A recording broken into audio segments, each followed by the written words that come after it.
feel like I'm going to fall over. Everybody says that about that chair. Yeah. It must be a dangerous chair, eh? Could go at any minute. I think it's okay. It just feels. In fact, well, I think if you go over time, they press a button and the thing kind of collapses. That's a good idea. Yeah. Well, don't suggest it. I never go over time.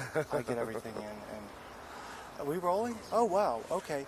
Well, let me fix myself. Now's a good time. You can look back because the first two have been released, and here's the hype for the third. A lot of from the emails I've been getting from viewers or people that watch what we do. It's amazing how they love Lord of the Rings. I mean, I don't mean they love it. It means something to them, like it probably the books meant something to you.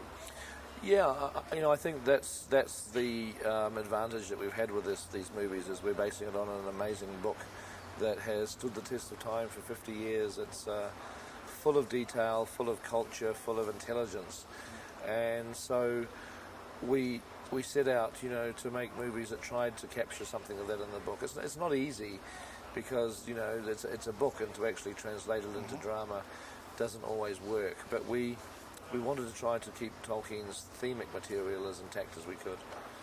Well, it obviously worked, not only with the moviegoers, it also worked with critically. You've been nominated twice now for Best Picture, plus others as well. So that's. Is that to you as a filmmaker? Is that almost a bonus? I know it's, or yeah, that's how people. It is a bonus. You never set out to make films for Oscars. That would be just a fruitless exercise, really. And every time you make a film, you just want people to enjoy it. That's the whole point, really. You're sort of on some level you're making it for yourself, and in a way, that really motivated Lord of the Rings. As I'm a fan of the book, and I badly wanted to see a Lord of the Rings movies, so I ended up having to make them. Yeah. But then, once you're making it for yourself, you also hope that other people are going to like it. And obviously, with the investment of money that New Line put into it, it was vital that other people like them as well. And then the Oscars tend to be just a sort of like an extra bonus on the end. The nominations are fantastic, and they're ultimately peer compliments, really, of other filmmakers who think you've done a good job, which is really great. It's funny when you said you wanted to see the movie yourself, you had to make it. You know who else has said that? Martin Scorsese. Right. Yes. Yeah. Are you a fan of his? Oh, sure. No, Scorsese's fantastic. I love his work. It's great. Because it's so different. Yeah.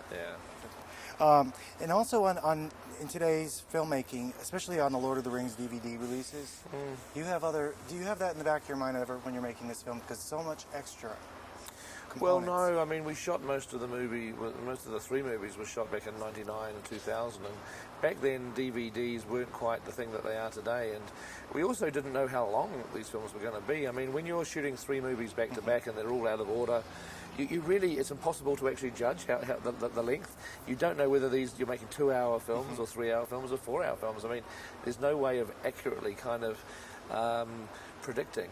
And as it was with each of our three movies, we've ended up with something like 4-hour-long films, and that was just what we ended up with.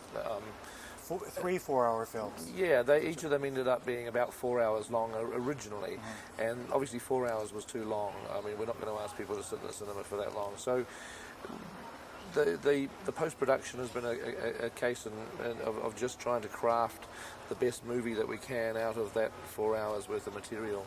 And we end up with scenes on the cutting room floor that are good scenes, and they're part of the mythology of Lord of the Rings because they're part of the adaptation that we did. So the DVDs give us an opportunity to make an extended version so that it fills out the adaptation becomes a bit more accurate to the books because the material is there. But the theatrical versions are what I regard as being the best versions of the films. The others are just extra material for the fans, really. All right, we've been wrapped. Congratulations. All right. Nice to meet Thank you.